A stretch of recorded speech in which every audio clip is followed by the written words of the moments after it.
Welcome everyone. Today we are talking about a very important matter. How should you prepare in the last 45 days? That's a question on everyone's mind. How should I prepare in the last 45 days? ये बहुत important session है आपका कि last 1.5 महीने में कैसे preparation करें. कुछ स्टूडेंट्स ऐसे हैं जिन्होंने अभी तक प्रिपरेशन स्टार्ट नहीं किया है, तो what I suggest is they are simply going to transfer them in fast track batch. जैसा कि मैंने काफी दिन पहले आपसे एक सेशन लिया था, उसमें मैंने बात भी किया था कि अगर आपने सिलेबस अभी तक स्टार्ट नहीं किया या फिर बहुत कम सिलेबस कंप्लीट किया है, 30-40% के आसपास किया है, तो आप फास्ट ट्रैक बैच में शिफ्ट हो जाइए so that आप एग्जामिनेशन के लिए कोप अप कर पाएंगे. अभी भी मैं वही बोलूंगा कि अगर आपका 50% से कम सिलेबस हुआ है, अभी तक अगर आपका सिलेबस 50% से कम हुआ तो आप फास्ट ट्रैक में शिफ्ट हो जाइए. अगर आपका 50% से ज्यादा हुआ है तो it's high time you have to start completing your syllabus by the end of this month only. Yes, कोशिश करके किसी भी कीमत पर, आज 25 अक्टूबर है, इस मंथ के एंड तक किसी भी कीमत पर कंप्लीट कर दीजिए. अक्टूबर के बाद नवंबर मंथ में आपको सिलेबस नया चीज नहीं पढ़ना है. आपको क्या पढ़ना है? सिर्फ पुरानी चीजों को रिवाइज करना है. और रिवाइज कैसे करना है, जैसा कि मैं time and again I have repeated कि रिवाइज कैसे करना है. रिवाइज करने का कई स्टूडेंट्स गलत तरीके से रिवाइज करने के बारे में सोचते हैं. What they do is they think that कि YouTube का रिवीजन वीडियो बार बार देखने से उनका रिवीजन हो जाएगा. That's a misconception. गलत. YouTube के अंदर में एक चैप्टर के ऊपर अप्रोक्सीमेटली 45 मिनट्स 1 आवर एवरेज है. 1 घंटे के अंदर में हम चैप्टर कैसे एक्सपेक्ट कर सकते कि रिवाइज हो जाएगा? वो YouTube का जो रिवीजन वीडियो है, they are for last day का रिवीजन. नो डाउट अभी भी रिवीजन करने के लिए सफिशिएंट है, बट पॉइंट इज कि वो लास्ट डे के लिए यूज करना ज्यादा सेंसिबल है. अभी आप उसको करना क्या है, रिवीजन क्या करना है, लास्ट 45 डेज में रिवीजन कैसे करना है. ज्यादातर स्टूडेंट्स तो मेरे ख्याल से सितंबर एंड तक ही सिलेबस कंप्लीट कर लिए थे और अक्टूबर नवंबर वो कंप्लीट रिवीजन कर रहे हैं. तो रिवीजन आप लास्ट में कैसे करेंगे? YouTube का रिवीजन वीडियोस देखिए और उसके बाद उस चैप्टर को वापस से जाकर, कोई एक चैप्टर मान लीजिए आपने फन अकाउंट्स में देखा या फिर मैथमेटिक्स में आपने इंडेक्स नंबर आपने पढ़ना चाहा, तो पहले YouTube का रिवीजन, मैं एग्जांपल दे रहा हूं, YouTube का रिवीजन वीडियो देख लीजिए और उसके बाद उस चैप्टर में जाकर अपनी कॉपी और बुक को सामने रख के फिर पढ़ना चालू करिए. एकदम हर सवाल को वापस से नहीं करना. Every question you should not be doing. What you should be doing, हर एक टॉपिक के ऊपर में कुछ चीजों को, कुछ क्वेश्चंस को पढ़ना है. कंसेप्ट, टॉपिक, एक्सप्लेनेशन, डिस्कशन ज्यादा जरूरी है. अगर जरूरत पड़े तो वापस से DTH क्लास खोलकर देख लीजिए, उस टॉपिक को रिवाइज कर लीजिए, फास्ट स्पीड में रिवाइज कर लीजिए और उसके ऊपर हर टॉपिक के ऊपर एक दो क्वेश्चंस सॉल्व कर लीजिए. अकाउंट्स और मैथ्स कंसेप्ट पार्ट पर बार फोकस करना है और न्यूमेरिकल्स पर कम फोकस करना है. प्रैक्टिस सारी चीज तो आप अभी ऑब्वियसली नहीं कर सकते. अप्रोक्सीमेटली 35 से 40%, मैं रिपीट करता हूं, 35 से 40% आप अभी प्रैक्टिस कर सकते हैं इन द लास्ट 1 मंथ. 35 से 40% आप वापस से सवाल कर सकते हैं, ज्यादा नहीं, और वो भी जल्दी करेंगे. 100% नहीं कर पाएंगे ऑब्वियसली. कंसेप्ट्स आपको 100% कवर करने हैं. कंसेप्ट्स आपको 100 नहीं 100% पूरे कवर करने हैं. ऑब्वियसली 100% मींस ऑब्वियसली कि 90-95% कंसेप्ट्स आप कंप्लीट कर सकते हैं. 5% चीजें तो आपको मैं बता ही चुका हूं कि बहुत एडवांस होती है. वो चीजों पर ध्यान ज्यादा देंगे तो आपको प्रोडक्टिविटी नहीं मिलेगी, टाइम वेस्ट होगा. तो पहले YouTube का रिवीजन वीडियोस देखिए, हमारे रिवीजन वीडियोस देखिए. जो चैप्टर करना है लाइन से चैप्टर, जो आपके सीरियली जिस हिसाब से पढ़ाया गया, DTH में जो चैप्टर लाइन से सीरियली दिए हुए हैं, उस ऑर्डर में YouTube के रिवीजन वीडियोस देखिए. उसके बाद उस चैप्टर को वापस से घर में जाकर, मतलब वापस से घर में जाकर नहीं, घर में ही आप उसको रिवीजन करना चालू करिए. कैसे? अपनी कॉपी और अपने बुक से रिवीजन करना चालू करिए. 35 से 40%, 1/3 40% के आसपास, 35-40% के आसपास सवाल प्रैक्टिस करिए. सारे सवाल प्रैक्टिस नहीं कर सकते हैं, इसमें कोई शक नहीं है. और उसके बाद में नेक्स्ट चैप्टर में आगे बढ़िए. टेस्ट जरूर दीजिए. टेस्ट प्लीज टेस्ट जरूर दीजिए. अगर आपने अभी तक टेस्ट नहीं दिए तो चैप्टर वाइज टेस्ट हमारे यहाँ पर अवेलेबल है। टेस्ट सीरीज आपको बुक भी दिया हुआ है, जरूर से टेस्ट दीजिए और प्लीज प्लीज प्लीज टेस्ट देते समय ईमानदारी से टेस्ट दीजिए। हर सब्जेक्ट हर चैप्टर का टेस्ट प्लीज। इकोनॉमिक्स और मैथ्स के टेस्ट आप अपने आप चेक कर लीजिए और अकाउंट्स लॉ के टेस्ट आपको सब बताया हुआ है, सिस्टम शायद सबको पता ही है कि अपने आप ईमानदारी से टेस्ट देकर उसको स्कैन करके आप हम लोगों को ईमेल करिए, हम लोग कॉपी चेक करके रिटर्न करेंगे। ये 4 स्टेप्स है यूट्यूब का रिवीजन वीडियोस, कॉपी और बुक से रिवीजन करना है। 35-40% के आसपास आपको वापस सेकेंड टाइम में रिवीजन करना है। कंसेप्ट 100% पर सवाल 35-40% और उसके बाद लास्ट में टेस्ट देना है। The same thing for every subject. हाँ, लॉ के अंदर में ऑब्वियसली क्वेश्चंस केस स्टडीज है, तो केस स्टडीज को पढ़ना है, उसके अंदर में क्या पूछा जा रहा है वो समझना है, कौन सा प्रोविजन अप्लाई होगा वो यूज करना है, पॉइंट्स को याद करना है। ऑब्वियसली यूट्यूब का रिवीजन वीडियो देखा, फिर बुक और कॉपी से आप पढ़ना चालू किए लॉ को और इकोनॉमिक्स को, पॉइंट्स को याद करेंगे, अंदर का कंटेंट अपनी लैंग्वेज में लिखना है, केस स्टडीज पढ़ना है, समझना है कौन सा केस के अंदर में कौन सा प्रोविजन या केस लॉ यूज होगा वो देखना है। केस लॉ तो हम लोग बोल ही चुके हैं कि केस लॉ का नाम याद रखना बहुत इंपॉर्टेंट नहीं है, बट कंटेंट याद रखना जो जो हम लोगों ने क्लास में बताया वो मोर देन सफिशिएंट। फिर उसके बाद में 35-40% जो मैंने आपको कहा कि अकाउंट्स और मैथ्स में 35-40% के आसपास सवाल प्रैक्टिस करने हैं वापस से स्पीड जल्दी से, और उसके बाद में टेस्ट देना। That is the only step that you should follow. ये चीज आप अप्रोक्सीमेटली कोशिश करके 20 नवंबर तक कंप्लीट कर लीजिए। पूरा सिलेबस का टोटल रिवीजन 20 नवंबर तक कंप्लीट कर लीजिए। फिर लास्ट 15 डेज, सर 20 नवंबर के बाद 15 दिन नहीं बचेगा, ज्यादा बचेगा, 15 डेज यस। अभी एक रिवीजन आपको 25 दिन 30 दिन के आसपास में करना है, 20-22 नवंबर तक कंप्लीट कर लीजिए और उसके बाद आप लास्ट 15 डेज में कोशिश करिएगा फिर से एक रिवीजन दीजिएगा। उस रिवीजन के लिए हम लोग फिर से बात करेंगे, वापस से वही स्टेप्स वही रहेगा। YouTube का रिवीजन वीडियोस देखिए, बुक और कॉपी से रिवीजन करिए, पर 35-40% नहीं, अब थोड़ा बहुत क्वेश्चन हो पाएगा, ज्यादा नहीं। लास्ट 15 डेज में 20 नवंबर से लेकर 5-7 दिसंबर तक, क्योंकि लास्ट 7-8 दिन के अंदर में तो आप, मेरे को मालूम है कि आप एग्जामिनेशन का टाइम हो जाता, तो वहां पर तो सिर्फ छोटा छोटा चीज, हर चीज को छोटे छोटे पॉइंट्स देख सकते हैं। और रिवीजन करते समय ये बात जरूर है कि कंसेप्ट पार्ट अच्छी तरह से देखिए, जैसे आप क्लास 11-12 में करते थे वैसा ही है, कुछ नया नहीं है स्पेशल।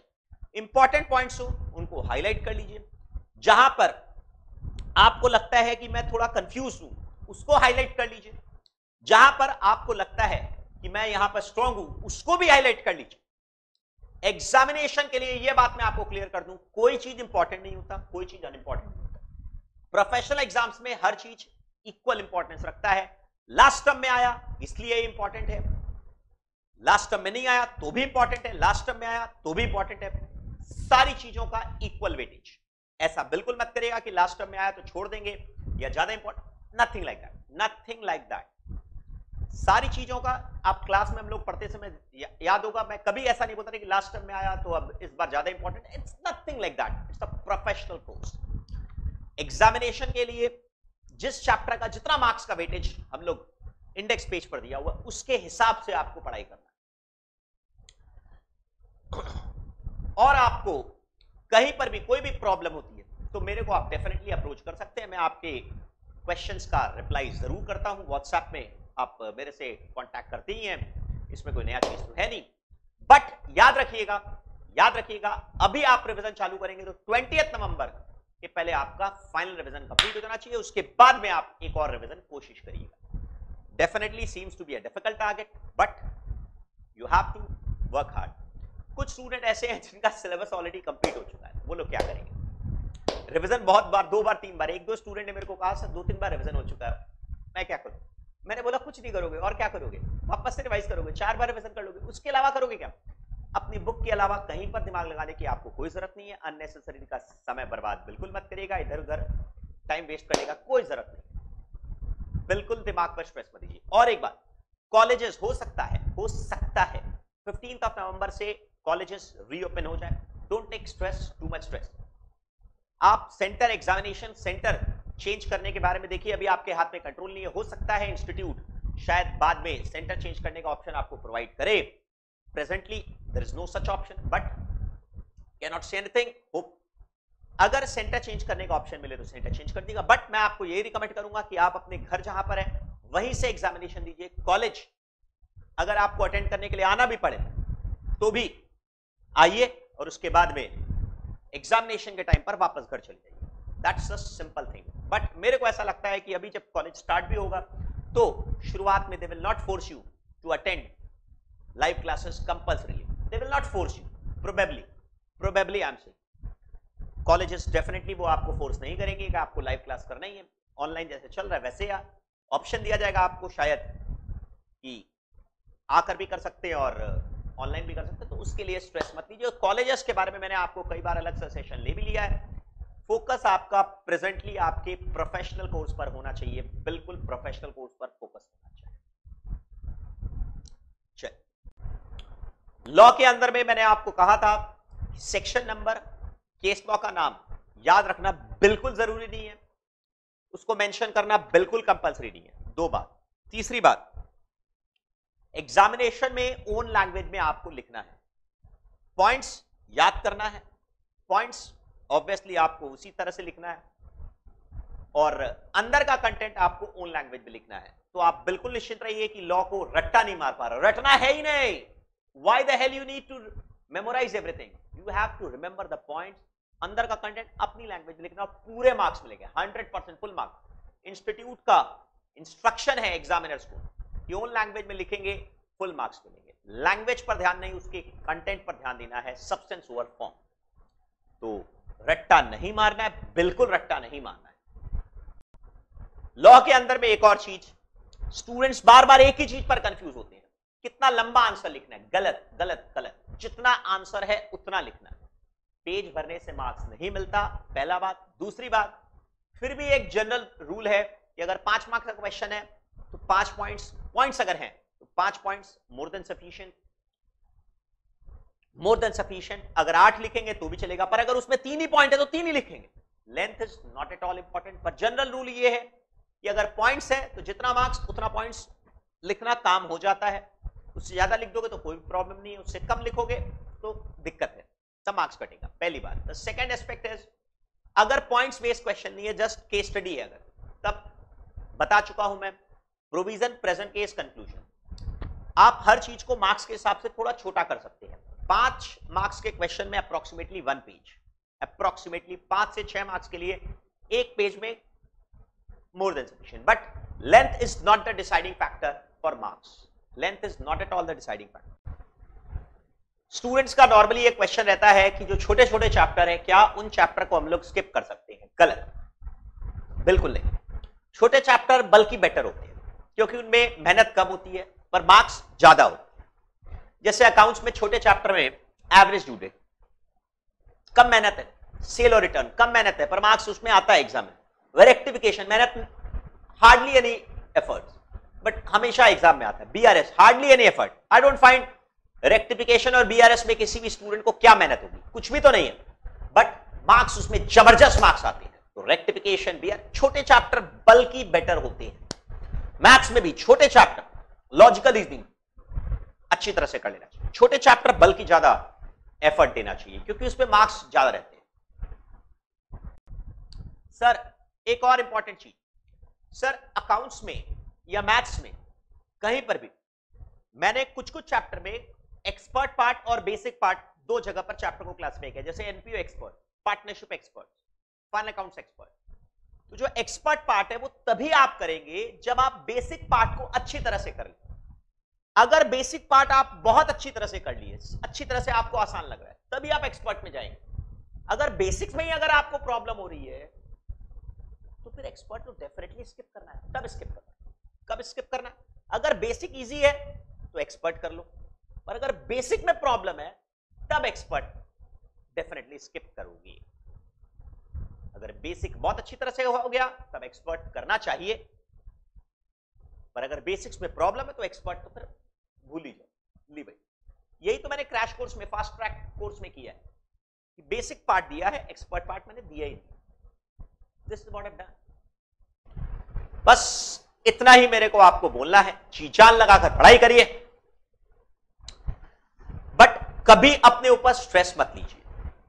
अगर आपका सिलेबस हुआ नहीं हुआ उससे कोई फर्क नहीं पड़ता।